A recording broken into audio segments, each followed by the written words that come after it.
Merci beaucoup. Good afternoon, everybody.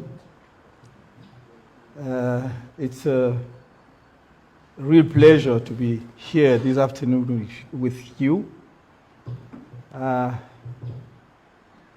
actors of the so-called informal sector, which in my mind is not the suitable terminology, but I will come back on that issue. After having met with some other sectors of our nation, be it health sector, education sector, part of the economic sector, I thought it wise to come now to meet with you, to exchange with you on your daily work, your daily difficulties, and how you manage to tackle them. What can be done to improve the situation? My conviction being that we will always succeed when we work together. Merci d'être si nombreux cet après-midi à ce rendez-vous, à cette rencontre d'échange avec un secteur qui est un secteur éminemment important, qui représente 80% de l'activité économique camerounaise, le secteur informel. On ne le dit jamais assez, peut-être le dit-on un peu dans les amphithéâtres ou dans les rapports de la Banque mondiale, mais on ne le dit jamais suffisamment dans l'opinion publique. C'est dire combien, effectivement, ce secteur dit informel est important pour la construction de l'avenir économique et, je dirais, tout simplement du développement du Cameroun. My people, una come good.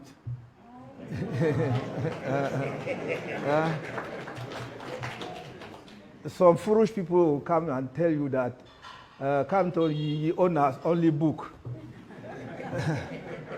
But I was born in that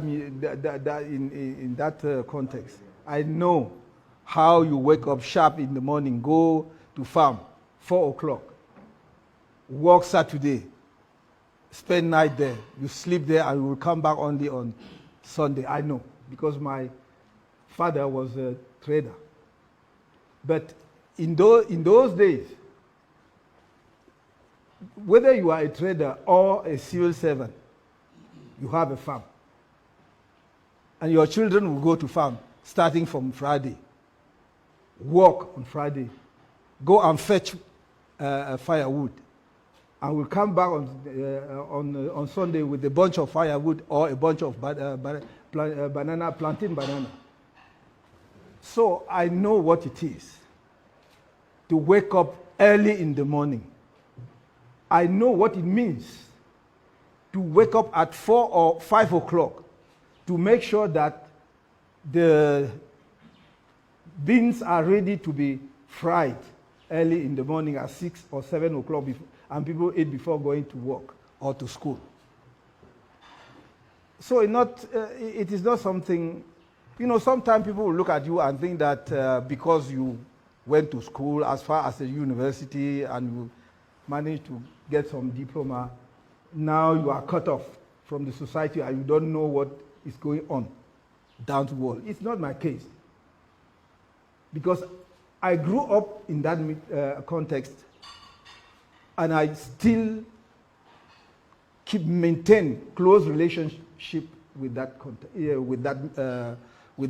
environment. And when I was in secondary school, let's call it this way, some of my combis were traders in the Bafusa market, selling what they call today friperie. And I used to go and help them, because if you want to manage to get some money to go to the cinema on Saturday, Sunday, try your own. You can't count on your father. In fact, he couldn't even imagine that we go to cinema. Because we were supposed to go study and wait until weekend and we go to farm. So, yes, I can say without any fantasy and, with some humility, with people who are classified as being in the informal sector, that I know the grassroots of Cameroon. It's not something people will come and learn me and tell me. I know from facts, from experience, because it's part of my life. And à partir de ma propre petite expérience personnelle, la seule chose qu'on peut dire, c'est que rien n'est écrit d'avance. C'est le travail, il n'y a que le travail. Et avoir une claire vision de ce que l'on veut être soi-même dans la vie. N'attendez pas que les autres vous disent ce que vous voulez être. Décidez ce que vous voulez être. Et organisez votre vie en conséquence. Et travaillez en conséquence. Parce que ça, ce sont des moments qui nous ont appris quoi? À la fois l'humilité, mais également la résilience. Comment on résiste? Comment on résiste à l'adversité, à la difficulté? Comment on fait pour gagner? Peut-être pas beaucoup, mais ce qu'il faut pour survivre. Donc, le secteur informel représente une part déterminante de notre économie.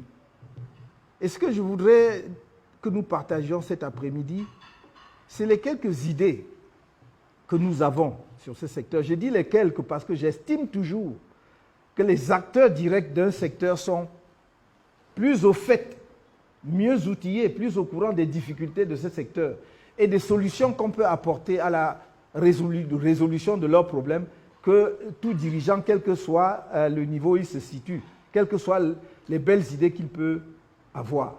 C'est pour cela que je dis les quelques idées que nous avons.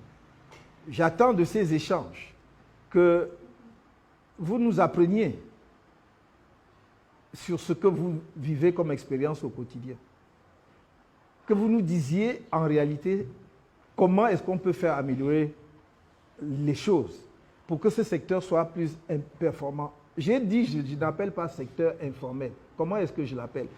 Moi, je recuse cette terminologie qui est une terminologie probablement des bailleurs de fonds qui est aujourd'hui admise, puisque c'est le terme que l'on utilise également dans les facultés de sciences économiques, donc le secteur informel, parce que le secteur informel n'est pas informel. Il participe pleinement à l'activité économique. Et comment voulez-vous appeler un agent économique qui est taxé, c'est-à-dire on lui prélève une taxe, que ce soit la municipalité ou autre? Comment voulez-vous dire qu'il est informel, c'est-à-dire qu'il n'est pas dans le secteur qui entre dans le tableau économique de l'État et participe à l'économie? Ça n'est pas vrai. Et je vous dis que si on enlevait le secteur informel de l'économie camerounaise, nos performances chuteraient de plus de 70%. Donc on ne peut pas dire que c'est un secteur informel. Excusez-moi de dire les choses de cette façon-là. C'est parce que peut-être c'était une rapidité terminologique, c'est une commodité, on a dit des choses comme ça sans y réfléchir suffisamment. Moi, j'appelle le secteur que l'on vous colle comme étant secteur informel, c'est le secteur de la micro-entreprise non enregistrée. C'est le secteur de la micro-entreprise non enregistrée ou non identifiée ou sans identification si vous voulez. Pourquoi? Parce que certains acteurs de ce secteur, leurs activités ne font pas l'objet d'un identifiant unique. Donc on va dire qu'ils ne rentrent pas dans le stock de la liste des entreprises de l'État. Ou il n'est pas enregistré, c'est-à-dire il n'est pas au registre du commerce, etc. Mais il participe à l'activité économique. Parce que le moindre emplacement que vous prenez, même sur le trottoir, même la maman qui vend les tomates ou qui grille le plantain ou le maïs paye 100 francs à la mairie pour occuper cet emplacement. Mais comment pouvez-vous dire qu'il est informel? Non, il est formel, sauf qu'il n'est pas enregistré ou il n'est pas identifié par rapport au registre habituel. Une fois que j'ai dit cela, je voudrais organiser mon propos donc préliminaire ou liminaire, si l'on préfère, à nos échanges de cet après-midi ou cette fin de journée, autour de 3 grandes idées. La première idée, c'est ce que j'appellerais le rapport des acteurs du secteur des micro-entreprises non identifiées avec l'administration, les conditions de travail, l'environnement de travail et le rapport avec les autorités publiques, qu'elles soient administratives ou municipales. Le deuxième point majeur va être l'accès au financement. Le troisième point va être la formation. Et le quatrième et dernier point va être la protection sociale, notamment la protection en matière de santé. Parce que, j'y reviendrai, on se comporte souvent, lorsqu'on débat de ces questions-là, comme si cette protection-là n'intéressait que soit les agents publics, soit les acteurs du privé qui sont dans les entreprises enregistrées. Or, nous disons que 80% de l'économie repose sur le secteur informel. Comment est-ce que les agents de ce secteur peuvent ne pas bénéficier de toute la protection qu'offre la société, notamment, par exemple, en matière de santé? Voilà les 4 points donc que je voudrais exposer brièvement. Donc, le premier point, c'est l'environnement de travail et les rapports avec les autorités publiques administratives, c'est-à-dire l'État, enfin, autorités étatiques ou collectivités locales, notamment les communes. Environnement de travail, nous savons que, sans doute plus encore que d'autres secteurs, vous travaillez dans un environnement qui est essentiellement précaire. Je me souviens toujours, je vais raconter l'anecdote. J'ai posé la question un jour, il y a au moins environ 6 ou 7 ans de cela. 7 ans, parce que c'était avant 2018 ou en 2018. À un des jeunes qui vendent sur l'avenue Kennedy. Et je lui ai dit, pourquoi on vous chasse tout le temps et vous revenez toujours? Et il me dit non, c'est pas qu'on veut être têtu. En réalité, c'est simple. Si l'on veut que tous les vendeurs d'appareils téléphoniques ou en tout cas du type d'appareil que nous vendons ici quittent l'avenue Kennedy, il faut désigner un endroit où tout le monde va. Parce que si vous faites partie quelques personnes et vous laissez d'autres ici, eux ils ont le business, nous on n'a pas. Donc les gens vont venir acheter chez eux, ils ne viendront pas. Mais si on met tout le monde, exagérons, même si on met tout le monde même en Bangomo, on saura que le marché de telles choses, c'est en Bangomo. Donc tout le monde ira acheter là-bas. Donc c'est ça qui doit guider notre réflexion. Il faut travailler donc avec les acteurs. Si moi je ne lui avais pas posé la question, je ne l'aurais jamais su.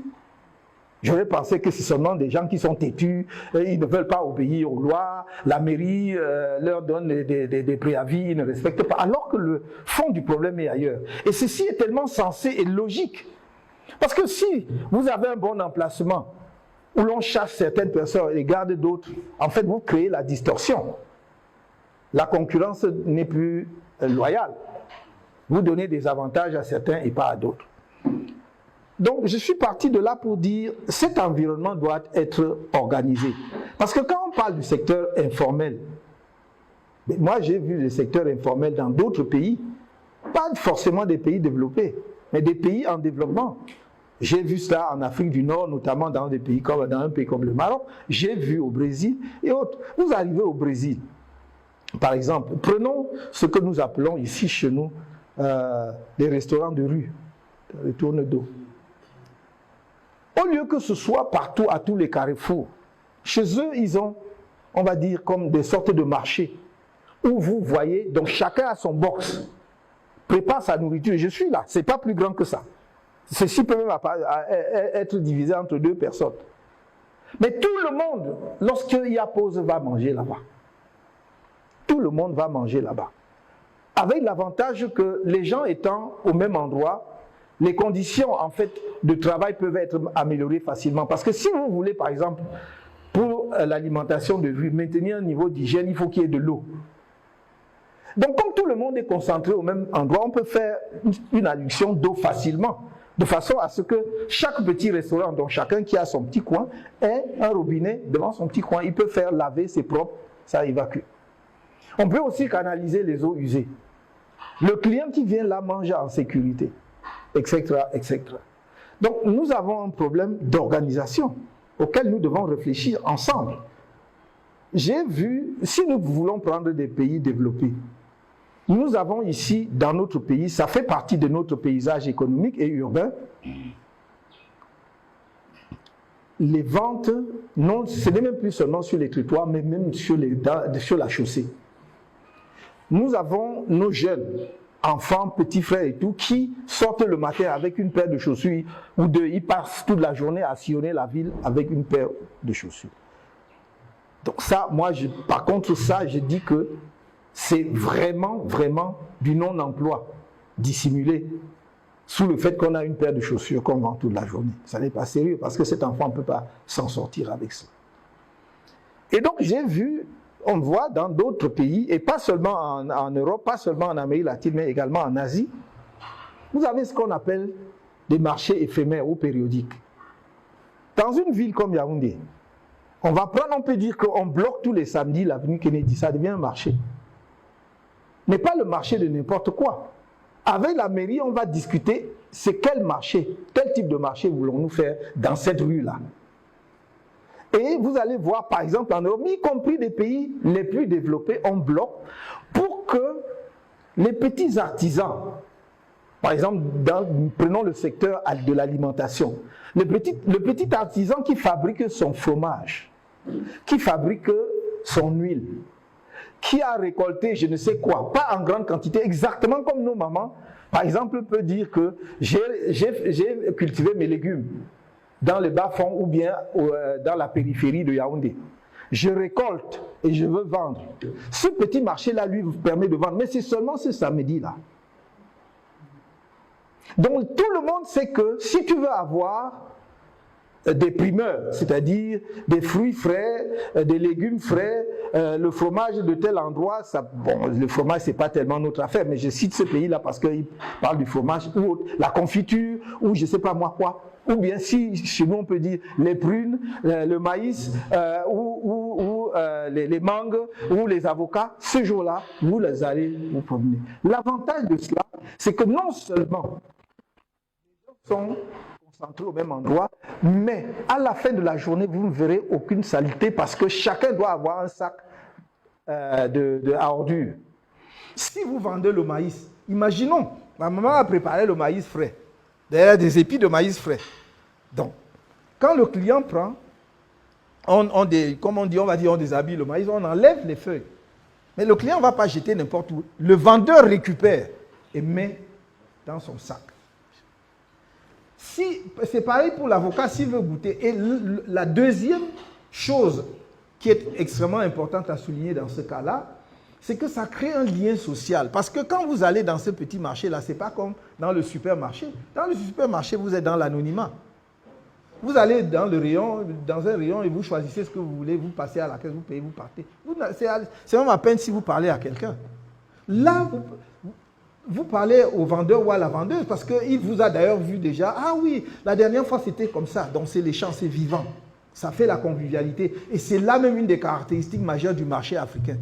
On ne va pas au marché en Afrique seulement pour vendre. On va aussi pour créer du lien social. Et donc ça, nous pouvons organiser, y compris dans l'espace urbain, en travaillant à trouver des idées qui épousent notre environnement urbain sans le salir, sans le dégrader, et sans que vous soyez comme des gibiers que l'on pourchasse, et sans que la mairie ne soit une terreur pour vous. C'est un problème de travailler ensemble pour mieux gérer et occuper l'espace urbain. Nous avons tous intérêt à ce que notre espace urbain soit un bel espace urbain, propre. Quel Camerounais veut voir sa ville sale? Nous qui avons en plus, comme on dit au quartier, on a la bouche, donc on ne veut pas que nos choses soient mauvaises. Donc on va travailler ensemble pour dire, si je ne vais pas aller jusqu'à l'esplanade de l'hôtel de ville, mais même les espaces qui sont libres, on va dire tel jour on fait telle activité à tel endroit. Et à la fin de la journée, ni vu ni connu, la ville est dans son état habituel, mais elle continue de poursuivre ses activités comme il se doit. Je prends un troisième exemple.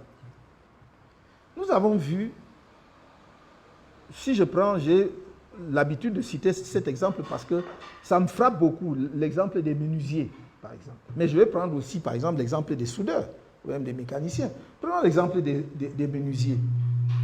C'est un métier, un excellent métier. Nous avons la chance d'être un pays béni par la forêt, d'être donc un pays producteur de bois, et même du bois d'œuvre, c'est-à-dire du bois recherché, parmi les plus recherchés. Même si vous ne voulez pas vendre ça localement parce que c'est hors de prix pour nous les pauvres Camerounais, mais il y a d'autres variétés de bois dans la forêt camerounaise qui est à notre portée, qu'on n'exploite même pas.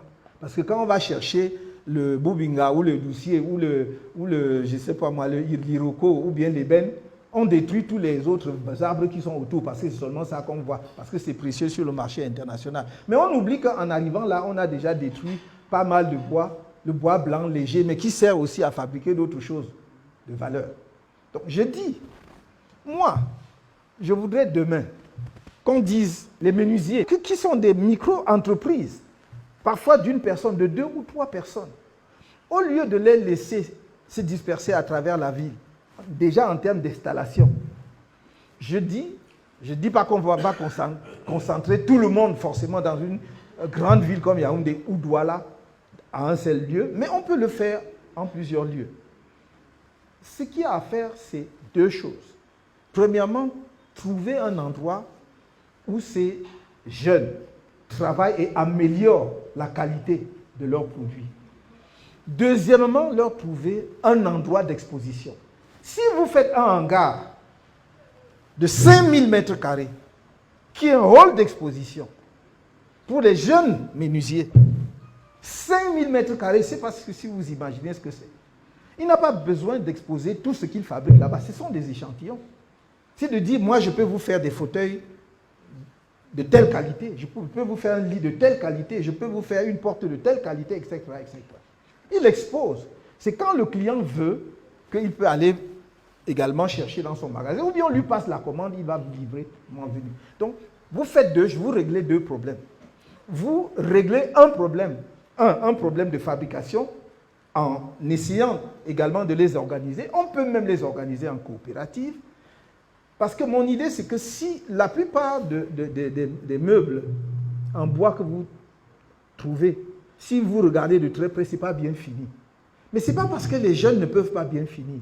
C'est parce qu'il leur manque 2 choses fondamentales. La première, c'est une petite formation. Et la deuxième, c'est les outils pour finir. Parce que, quand même le gars a fait une bonne formation, il n'a pas toujours l'argent pour aller acheter une tourette de tournage pour tourner le bois ou tout ça là. Mais si vous lui dites, soit sous forme de coopérative, soit sous forme du type de mécanisme de financement que nous pouvons mettre en place, qui peut être le leasing. C'est-à-dire le leasing, c'est que vous prenez une machine, mais au lieu, vous n'avez pas d'argent pour l'acheter en entier tout de suite.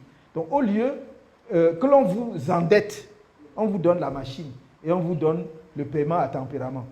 Donc vous devez payer chaque mois ou chaque trimestre tel montant. Et au bout d'un certain temps, la machine vous revient entièrement. Si vous faites ça, ça veut dire que le fabricant, le petit menuisier là, va améliorer énormément la qualité de son produit. Maintenant, quand il a amélioré la qualité de son produit, vous lui donnez avec le hangar dont je viens de vous parler, un espace commercial d'exposition. Donc vous ici, nous ici au Cameroun, on aime courir au palais des congrès là, quand on fait la foire, non? On dit que les meubles syriens. Syrie là, c'est où? Dans le bois là. Il n'y a pas ça au Cameroun. Donc vous allez chercher machin syrien. Je ne dis pas qu'il ne faut pas. Le commerce international veut aussi que nous achetons pour les autres, mais commençons déjà même par connaître même ce qui se fait chez nous.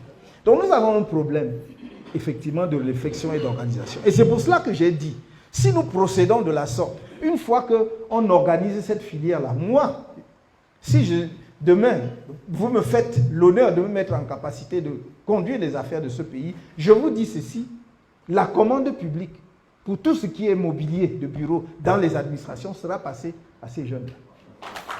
La commande publique.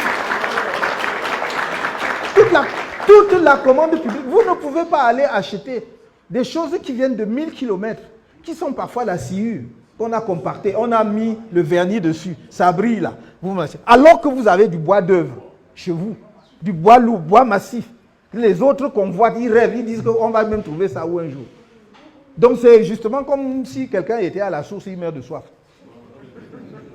Donc nous devons vraiment voir ces choses-là de très près. Et moi, c'est ce que je voudrais vous proposer, qu'on fasse comme ça. C'est-à-dire que vous acceptiez que bon, évidemment, il y a dans le secteur des jeunes qui ont déjà suivi des formations. Certains ont déjà leur CAPI, sortent même parfois des lycées techniques et tout. Mais d'autres ont appris sur le tas. Il faut que ceux-là acceptent de retourner dans des centres, ce que nous appelons les centres de métier, pour 6 mois, pour leur permettre d'affiner. Ça peut être 3 mois, parce que ça peut être, non, je préfère, oui, ça peut être 3 mois, parce que ça dépend du niveau que vous avez déjà. Parce que notre objectif, c'est que demain, plus aucun jeune Camerounais ne commence à exercer quoi que ce soit sans avoir reçu une formation. Je ne dis pas sans avoir reçu un diplôme, je m'en fous du diplôme. Parce que les diplômes, là, on accroche au mur dans les salles, dans les maisons de nos parents, ça donne à manger à qui? Je veux que l'enfant ait un métier. Je veux qu'il ait un métier. Et quand il va, donc, dans un centre de métier, il va être formé pendant 3-6 mois, donc, à améliorer le bois. Il sait qu'on ne coupe pas le bois n'importe comment. Que voici comment on tourne. Si tu veux tel type de frise, tu veux même sculpter, voici comment on fait. Cet enfant-là rentre complètement changé. Et il vous produit donc un mobilier ou un résultat totalement différent. Et à ce moment-là, je ne vois pas au nom de quoi on peut passer la commande ailleurs qu'à eux. Vous voyez donc comment la filière devient extrêmement importante. Et peut-être même, si on veut suivre les économistes qui nous enseignent les grandes théories là, bon, peut-être comme on disait qu'il est informel, il devient formel. Parce qu'il va prendre de l'ampleur, il va prendre de l'importance. Et c'est notre responsabilité, mes chers amis. Quand je dis notre responsabilité, celle de ceux qui vous proposent des idées, qui vous proposent des programmes, de chercher des solutions à ces problèmes-là. C'est aussi la responsabilité de ceux qui sont en capacité de gouverner, d'apporter des réponses adéquates à ces problèmes-là. Ce n'est pas comme si on ne pouvait pas avoir des réponses. Je donne toujours cet autre exemple, puisque nous avons pris le bois. Vous voyez, nous sommes un pays forestier. Et sahélien aussi, mais on a la chance d'avoir une forêt importante. Donc nous avons la matière première. Tout pays qui, dans un secteur économique, a la matière première sur son sol, a déjà un avantage comparatif positif par rapport aux autres. Il n'achètera pas cher la matière première, il ne va pas transporter. Parce que quand vous achetez la matière première à l'étranger, vous transportez.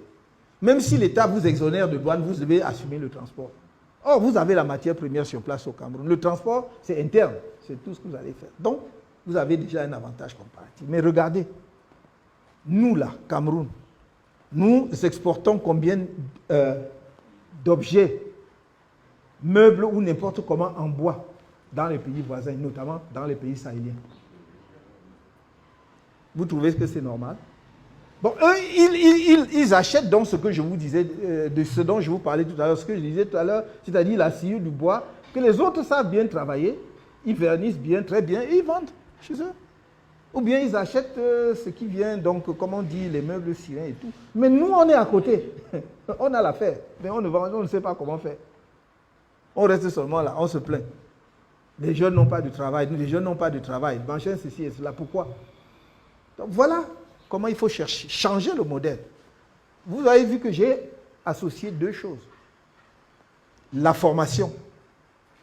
La formation, c'est ça qui va vous permettre d'être performant et d'être concurrentiel, compétitif. Personne ne trouvera de prétexte pour dire que non, vraiment ce qu'ils font là, bon, ils se débrouillent, mais ce n'est pas ça, on préfère acheter. Non. À ce moment-là, personne n'aura d'excuses. La deuxième chose, je voudrais également citer une autre anecdote sur la formation. Vous savez, j'ai dit, la formation est cruciale. Même si quelqu'un doit passer une semaine pour la formation, c'est toujours la formation. Je vais vous dire pourquoi. Les mamans, par exemple, vendent dans les marchés. Bayamsala. Aujourd'hui, c'est terrible parce qu'elles vendent même sur le sol maintenant. Les conditions d'hygiène n'y sont pas. Mais globalement, elles sont censées vendre sur le marché et sur des étagères.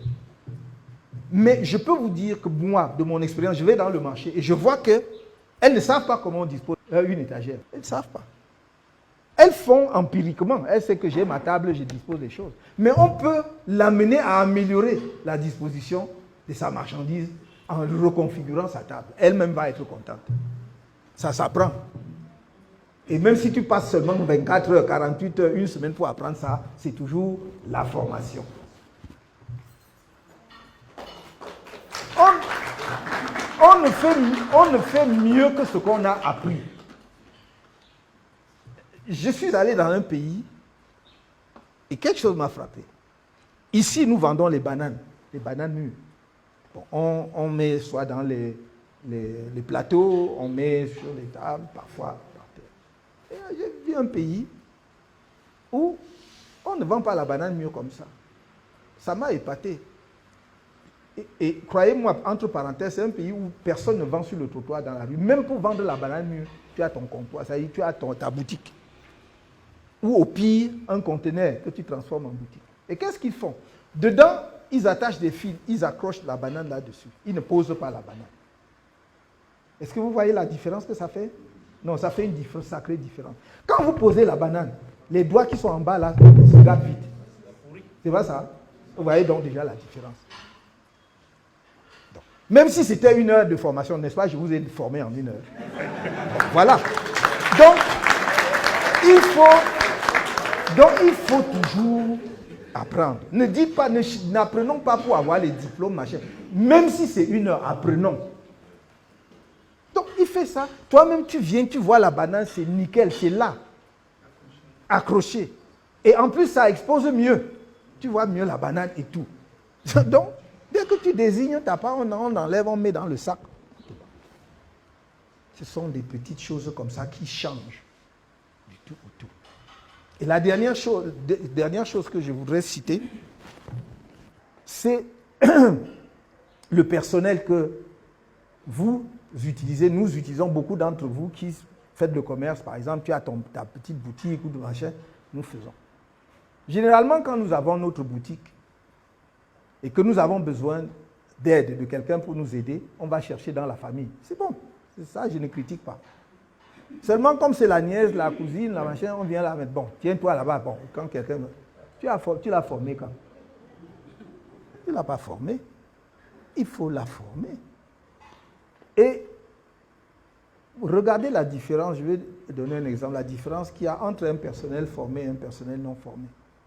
Je cite toujours ceci pour amuser les Camerounais. Je dis que quand tu vas dans un magasin en Europe là-bas, dès que tu franchis le seuil, la vendeuse te sourit jusque-là. Et comme les Camerounais sont chap-chap là, ils croient que c'est pour lui. Non, c'est l'argent là, on veut que tu achètes quelque chose. Parce que c'est avec ça qu'on lui paye son salaire à la fin du mois.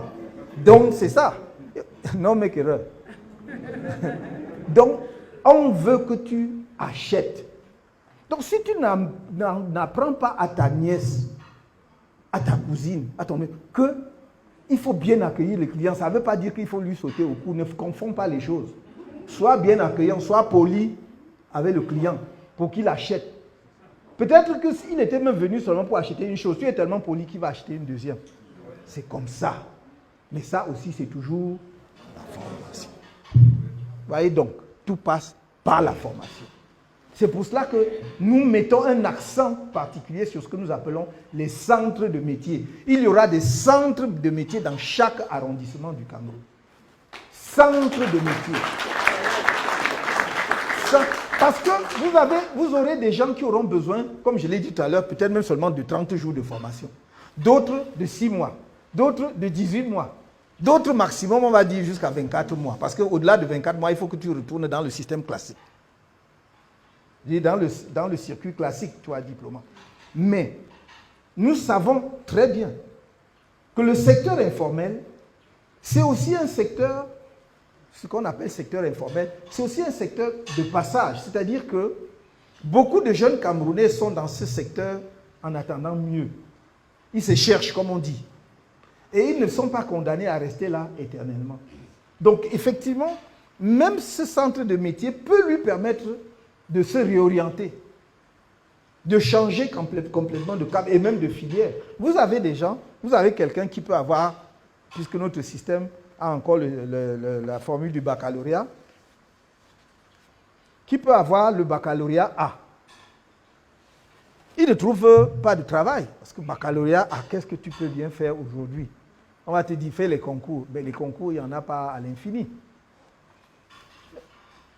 Quand cet enfant a fait le baccalauréat A, tu lui dis qu'il y a un centre de métier.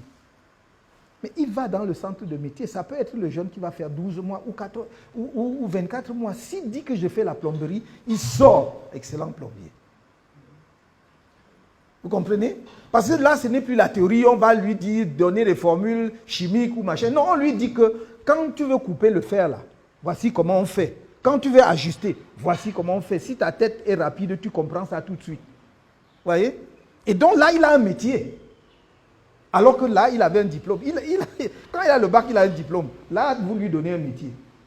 Vous voyez que chacun de nous, d'une façon ou d'une autre, a déjà souffert des fuites d'eau chez lui. Mais jamais le plombier ne te donne satisfaction. Parce qu'il n'est pas formé. Il a appris sur le tas. Il ne sait pas comment, lorsqu'on doit effectivement joindre deux tuyaux, ou bien qu'est-ce qu'on fait? Quel type de tuyau il faut mettre à quel endroit? La plupart de nos maisons aujourd'hui souffrent de ce qu'il y a 20 ou 30 ans, on mettait des tuyaux galvanisés. Et on vous jurait que c'était les meilleurs.